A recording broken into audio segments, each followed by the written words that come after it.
Are you finding it challenging to save money? Well, here are my 5 core ideas of why you can't save money and what to do instead. Let's get straight into it. Reason number 1 is that you pay too much money on subscription or memberships. We're very lucky to live in a time where we have endless options for streaming services, music services, gym memberships, apps and gaming services, but it also comes with the compromise of not using them enough. The average consumer spends $273 a month on subscription services.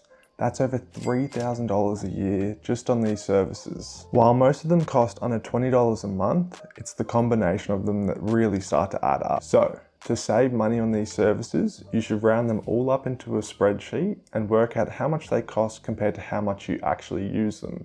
Let's say that you use Spotify 2 hours every day. Keep the subscription. This is because it's clearly worth the amount of money you spend compared to how much you actually use it. But let's say that you only use a streaming service once a month. Cancel your subscription. It's clearly not worth the cost. A compromise that you can come to without actually cancelling your subscription is to join a family plan. Spotify used to cost me $12 a month, but I joined a family plan with my 4 other family members, and now it only costs me $3.50 a month. That's a saving of over $100 a year just by joining a family plan.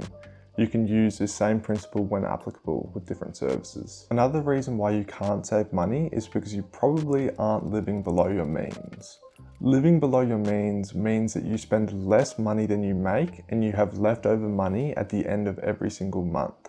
This leftover money can be used for anything you'd like and can fund your savings, retirement, or emergency funds. To live below your means, make sure to track your money and where you spend it.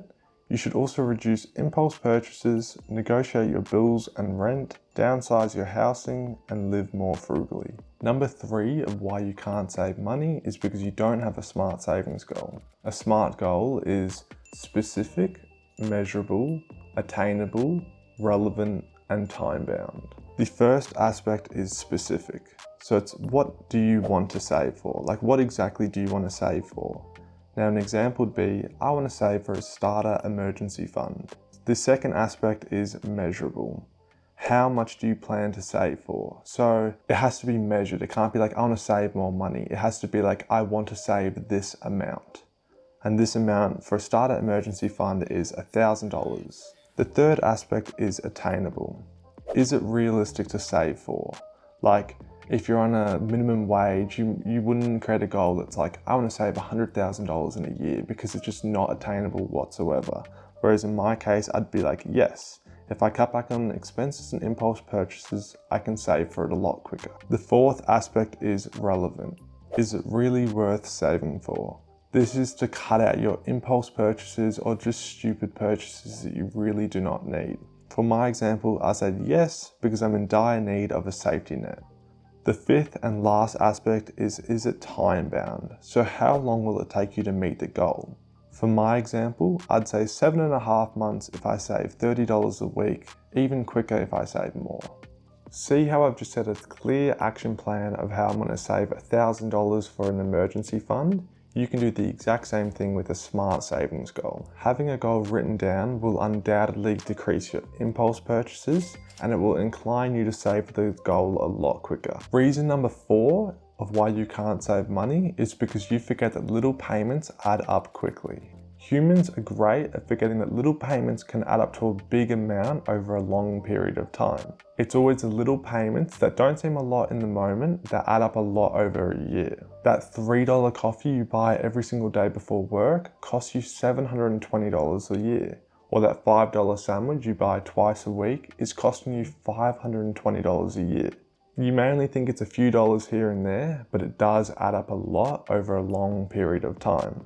This is also the reason why you can't save money. You don't think about your purchases in the bigger picture. If you're strapped for cash or you really just want to save money, you should be ensuring that you don't buy coffee or lunch every single day and that you try to reduce your living expenses as much as possible. You don't have to miss out and go cold turkey. Just buy these things on fewer occasions or buy cheaper alternatives. Reason number 5 of why you can't save money is that you don't have an emergency fund. An emergency fund is like a safety net for unexpected expenses that may come up in the future. Expenses like medical bills, car repairs, home repairs can cost a lot. so it's better to be prepared for them than none at all. A good starter emergency fund is $1,000, and this is $1,000 in a separate bank account from your everyday spender. This $1,000 should only be used if you come across unexpected expenses or have bills that desperately need to be paid.